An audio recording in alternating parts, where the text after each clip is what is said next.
ሰሞኑን ሙድሽ የሞከመውን ነገር አልኩሽ። ስለማይገባ እኮ ምንድን ነው የማይገባኝ? ለምን ታስጨንቀኛለህ ግን? ለምን አፈታኝ? አንተ ችግር ለኔ ካላተወከኝ ለማለት ነገር ተው በቃ አልኩህ አይደል እንዴ?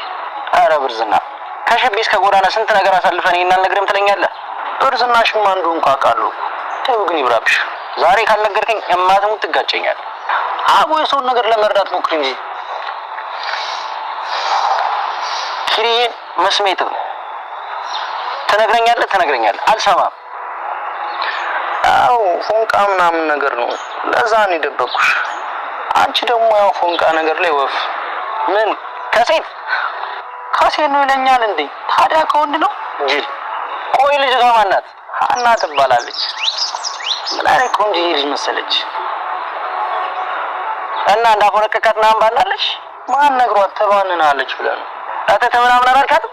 ኧረ እባክህ እንኳን ልነግራት ገና እንዲሁ ሰዓት ነው ሽንት የሚመጣው። ይሄን ያለ ዛፋሪ ሰዓት እንዴ ምንድነው ፈራው? አንተ ደግሞ እኔ ቁም ነገር እያወራሁ ሙድ ትይዝብኛለህ እንዴ? የምሬን እኮ እኛ የምንፈራው ዛፋ ብቻ እትትያታለሽ። እሺ ካለችሽ እሺ ካላለች ነው ልቧን ሰርቀን እናመጣዋለን። ኧረ እባክህ ልቧ የቻይና ዕቃ ነው እንዴ በቀላሉ የምትሰርቀው? የዛሬ ልብ እኮ የቻይና ዕቃ ነው። ከአንድ ሰው ፍቅር ሲይዘው ስብርብር ነው። ፍቅር በእኛ ጊዜ ይቀር። ለነገሩ እኔ ነኝ ጥፋተኛ። አንተ ቁም ነገር እንደማይመች እያወቅህ መናገር ምን እሺ ይጠብቀኝሽ። ፎንቃ ጭማዳ ነኝ ብሎ እንደዚህ ይሆናል እንዴ?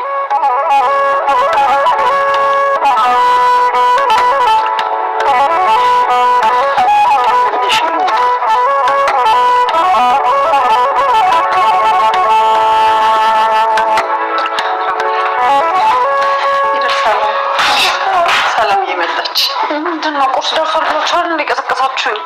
ኧረ ደርሷል ብላኝ ነበር። እንዴት እንደቆይሽ ንግድ ወይ ለማንኛውም እና አሁን አይመጣም? ይመጣል። ተረጋግና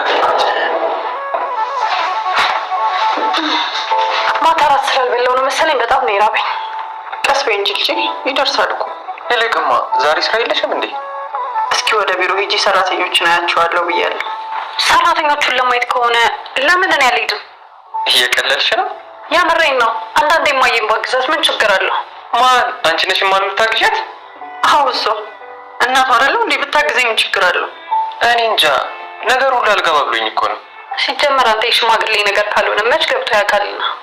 የዛሬ ሁኔታችሁ ግን ትንሽ ለየት ብሎብኛል። መስሎ ነው እባክህ ወሬኛ። ይልቅ እማዬ ወደ አክሱም መች ለመሄድ አሰብሽ? ለጊዜው የመሄዱን ሀሳብ ሰርዤዋለሁ። ለምን? አሁን ከእናንተ ጋር ጊዜ ማሳለፍ ነው የምፈልገው። እማዬ ቀልሽ አይደለማ? በፍጹም። ከዚህ በኋላ ቅድሚያ መስጠት የምፈልገው ለእናንተ ለልጆቼ ነው። ሌላው ነገር አምላክ ሲፈቅድ ይደርሳል። እንዴ የሀሴትስ ጉዳይ? ፈጣሪ ከፈቀደ አምላክ አንድ ቀን ያገናኘን ይሆናል። ካልፈቀደም ደግሞ በቃ ባለችበት ሰላም ነው። ከእንግዲህ በኋላ ከእናንተ ቀንሼ ለእሷ የምሰጠው ነገር የለም። እንደሷ አትበይማ። ሀሴት እኮ ምናልባት ይኸውልሽ ልጄ ከዚህ በኋላ ስለ ሀሴት ማሰብ አልፈልግም። ሀና ግን ምን ሆና ነው እንኳን ያቆየችው? እስኪ ቆይ ሂጅ ልያት። ቆይ ወይ እኔ እጃታለሁ በሰው ሂጅ አቀራርባለሁ።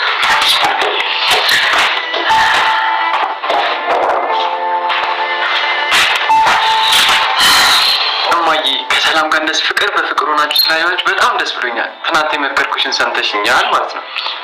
እስከ ዛሬ ልጄን ስበድላት የኖርኩት እኔ ነኝ። ከዚህ በኋላ ለደቂቃ እንኳን እንዲከፋት አልፈልግም። እናት መሆኔን የማሳይበትን እድል አግኝቻለሁ። ይህን እድል ላባክነው አልፈልግም።